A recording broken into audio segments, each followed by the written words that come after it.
A cruise captain passes away, and two cruise lines are investing in their staff and communities. This and more coming up for your cruise news. Thursday, May 22nd, 2025. Let's dive in.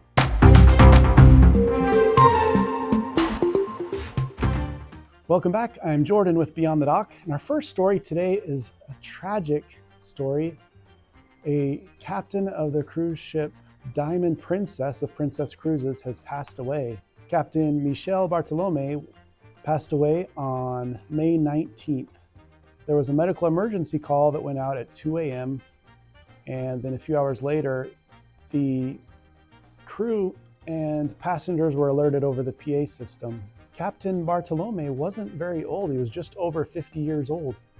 He has 30 years experience, and he was well known for his professionalism, leadership, and dedication. Many of the crew members talked about how he was like family. He was so kind to everybody, and passengers commented on how he would take the time to talk to passengers individually.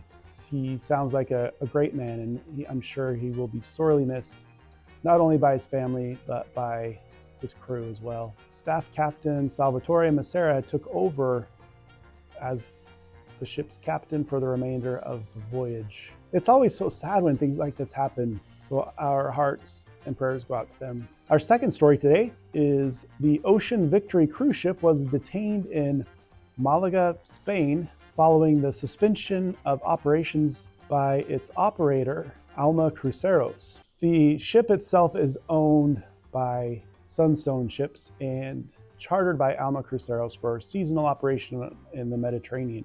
In the remainder of this season, it cruises in the Antarctic. So many are concerned and wondering, why was the ship suspended?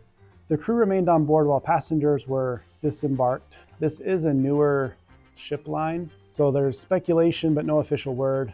It's possible that it is due to finances. Originally, they were branded as a luxury cruise line, where initially their fare was 6,000 euros, and then it dropped down to 2,000 euros. So a huge drop as they tried to rebrand, but they have only done 2 sailings so far, so it seems like it's probably financial, but we'll find out. Time will tell. Our third story today, Royal Caribbean is launching RCGU.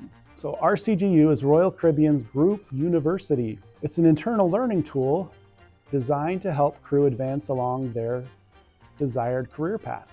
So there's a variety of lessons in there. There's leadership, maintenance, cooking, pretty much all of the different jobs that are on a cruise ship.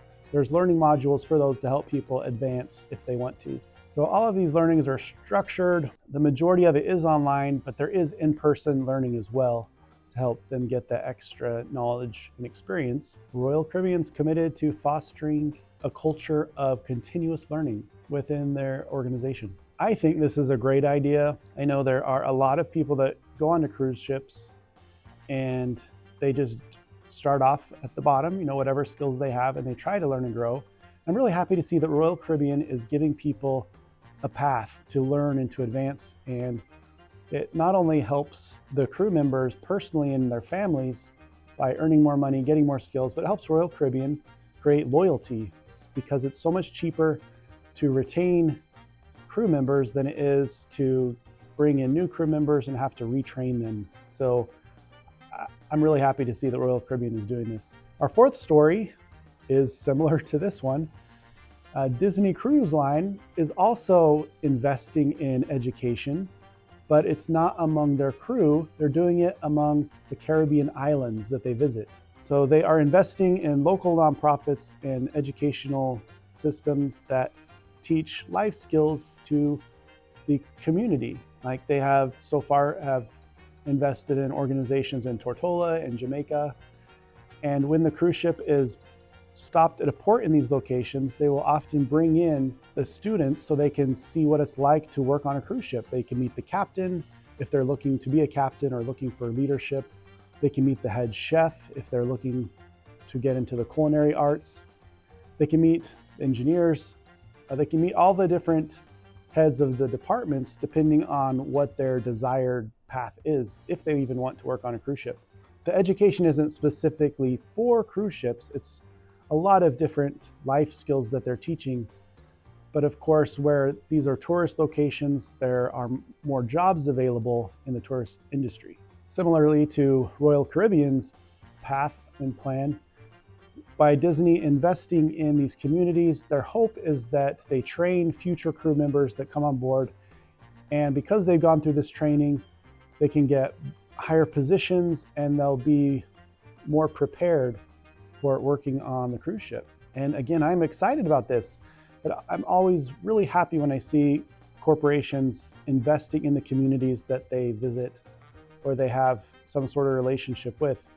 That helps increase the standard of living and helps people get out of the situation they're in if they want to move on to a cruise ship or even other locations, and they have the skills they need to do so. By Royal Caribbean training their crew and Disney investing in communities, it also helps them keep up to date with the changes in the cruise industry as far as new crew coming in.